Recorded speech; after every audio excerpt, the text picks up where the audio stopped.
What's up, Georgia fans, Texas fans, Georgia haters, Texas haters, and everyone in between, college football fans? Tyler here with another video. And the biggest game, maybe, of the season thus far, number 5, Georgia Bulldogs take on the number 1 Texas Longhorns. Texas opens up as a 3.5-point favorite, and in my total opinion, they deserve to be the favorite in this game. Now, Texas has clearly looked like the best team in college football. They've yet to really been tested. They've only given up a total of 38 points thus far this season. So I think points per game, Texas is number 1 in the nation. Let's be real here. Have they played an offense like Georgia? Heck no. Georgia has an elite offense, or at least a very, very, very good or great offense. I think it's elite. Yes, I'm a Georgia fan, so I guess I'm biased, but come on, stats show. And Georgia's pass offense is one of the best in college football. But today's video, 5 reasons why the Georgia Bulldogs can beat the Texas Longhorns on the road. Now, Texas fans, correct me if I'm wrong, but I cannot remember a time in which you beat a top 10 team who ended up finishing top 15. I think you were close back in 2016 or 2015 when you beat Baylor, who happened to be, I think, number 12th in the nation. But they ended up finishing in the 20s or high teens. So, and I can't remember a time in which that has happened for Texas. If you look at a lot of Texas's wins come on neutral sites, or even last year on a road against Alabama. They do get Georgia at home. Like I said, they've been the better team. But let's get to it, as we'll start it right now at number 5. Number 4 and 5 kind of go along for each other. But Georgia's going to have to own the line of scrimmage. Now, here's the thing with Georgia. Against Mississippi State, I thought they played better. And against Auburn, I thought they played better. But breaking news, both those teams aren't very good. They just aren't. And Georgia should be pushing them around easily. Texas did it. Now, Texas kind of struggled with Mississippi State, but kind of not. Mississippi State played keep away. They came out with a completely different scheme against Georgia. They did have a bye, but Georgia pretty much shut down their run. That's what I thought Mississippi State was going to do, try to run the clock and run the ball and chew the clock. Georgia, on the other hand, kind of handled it. Their offense put up 600 yards, but again, it's Mississippi State, so who cares? Really, the big game you can point to is the Alabama game, because Alabama came in with one of the better defenses in college football, and Georgia just couldn't run the ball, and they kind of got away from it early. But yeah, Georgia just couldn't run the ball against Alabama. They were incredibly too pass heavy, 50 passing attempts against Alabama. Carson Beck threw 3 interceptions, 2 of which were just devastating. And Jalen Milroe could do whatever he wanted through the ground and really through the air. He just had a field day. Now, with Quinn Ewers, he's not going to do what Jalen Milroe does best, and that's run the football, especially with him being probably at best 75% healthy. If you watch him against Oklahoma, to be honest with you, he didn't even have to play against Oklahoma, and he had a decent game. Like I said, you can't really run the football.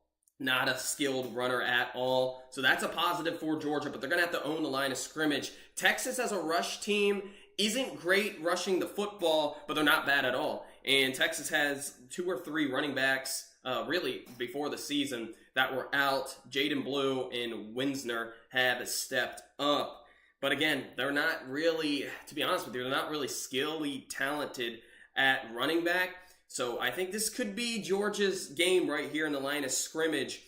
Listen, Nasir Stackhouse has got to start playing better. Warren Brinson, Michael Williams even on the edge. And, well, Georgia's going to have to close the edge. Georgia's had a weird problem this year with closing the edge and runs, like you saw against Alabama and against Auburn with Jarquez Hunter getting outside. He almost had 100 yards, and really, if Hugh Freeze probably coached a little bit better there, he should have gotten the ball a little bit more, in my opinion, which could have made the game a little bit more interesting. But Georgia's going to have to own the line of scrimmage. And then number 2, this is a big one for Georgia. Run the football. Texas's defense up front is very, very good. Now here's the thing. Georgia has some talent at running back, and I think Branson Robinson's going to be out in this game. I haven't heard much about him. He had an injury. Again, we still haven't seen anything from Roderick. He was supposed to be Georgia's number 2 back behind Trevor Etienne And, well, we just haven't seen him this year. And that's just, that sucks. He's a giant. He's a big back, 6'1", 200-something pounds. And he's a physical runner. That's kind of what Georgia is missing. If you looked at Georgia's national championship teams and even teams beforehand, they always had a physical runner. And they don't really have that this year, to be honest with you. Nate Frazier could fill in there, but Mike Bobo's going to have to start running the football. Georgia's offensive line has honestly been a letdown, especially in run blocking. But I really do believe in Nate Frazier more than I did Branson Robinson.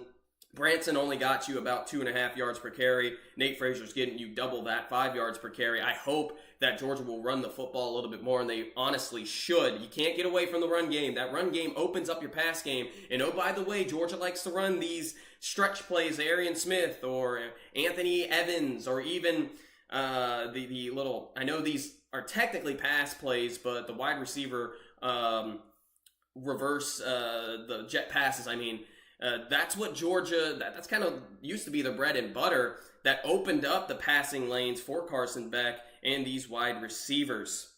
So run the football and own the line of scrimmage, as well as, this is a big one for defense mainly, win the first down battle. Listen, Georgia used to be very, very good at forcing 3-and-outs or a lot more punts than what they're doing now. Georgia's defense has been a giant letdown thus far this year. They're giving up less than 20 points per game, I do believe.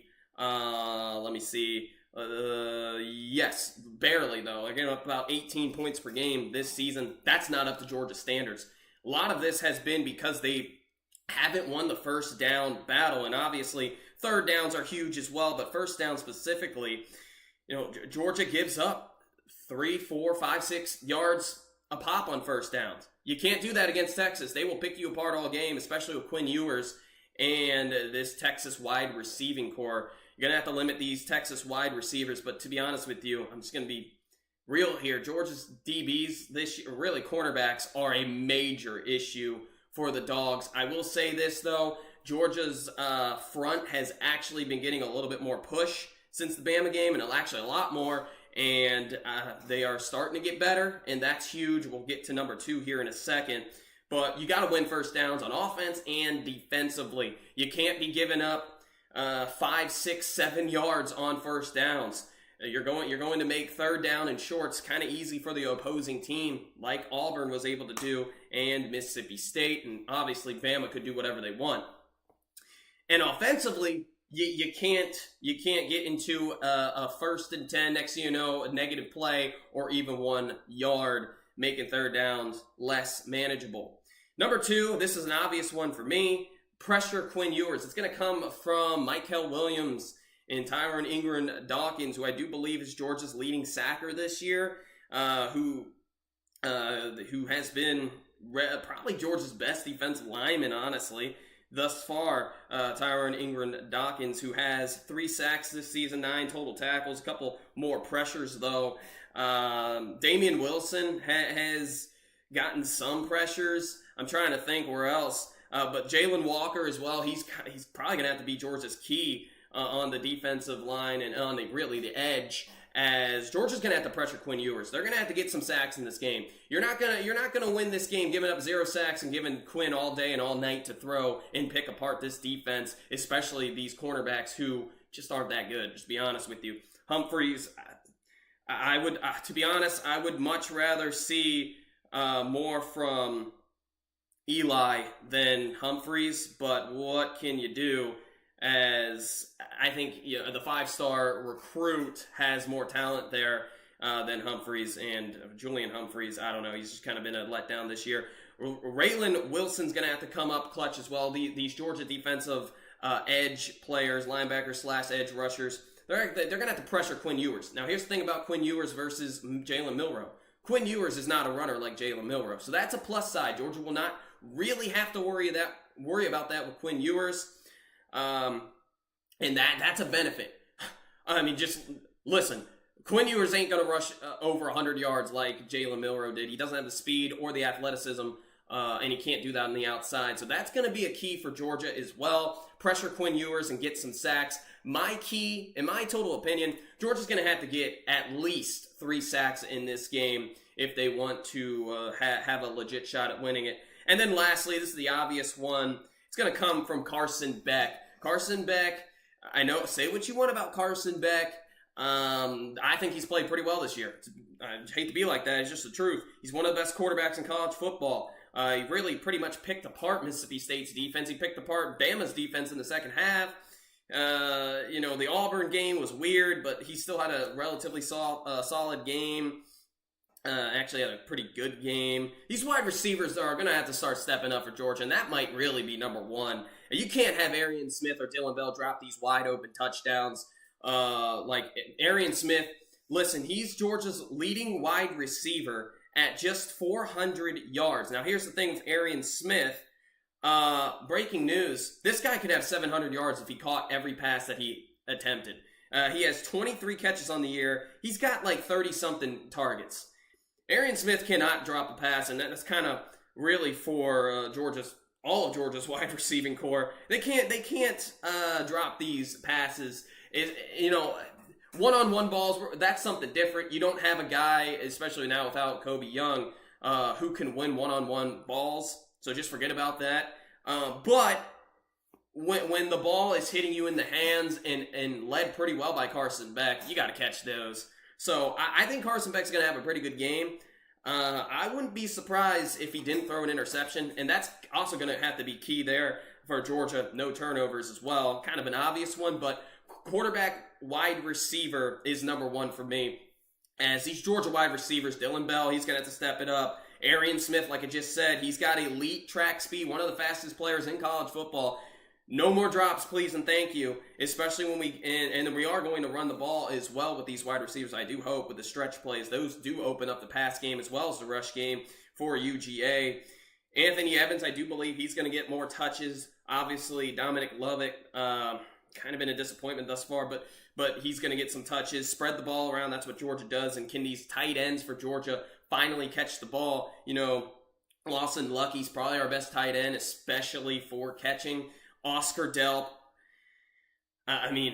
he's been a giant disappointment this year. I don't even want to talk about the Stanford transfer. He's just been non-existent. So those are the 5 keys for Georgia to, pull the upset on the road at Texas. Let me know what you guys think, and make sure you guys like and subscribe, and I'll see you in the next video. Hopefully my dogs are able to pull the upset and beat Texas. I think it'll be a good game, but I don't necessarily think the dogs will win. Hopefully I'm wrong. Thank you guys for watching. Make sure to like and subscribe. I'll see you in the next video. Peace out.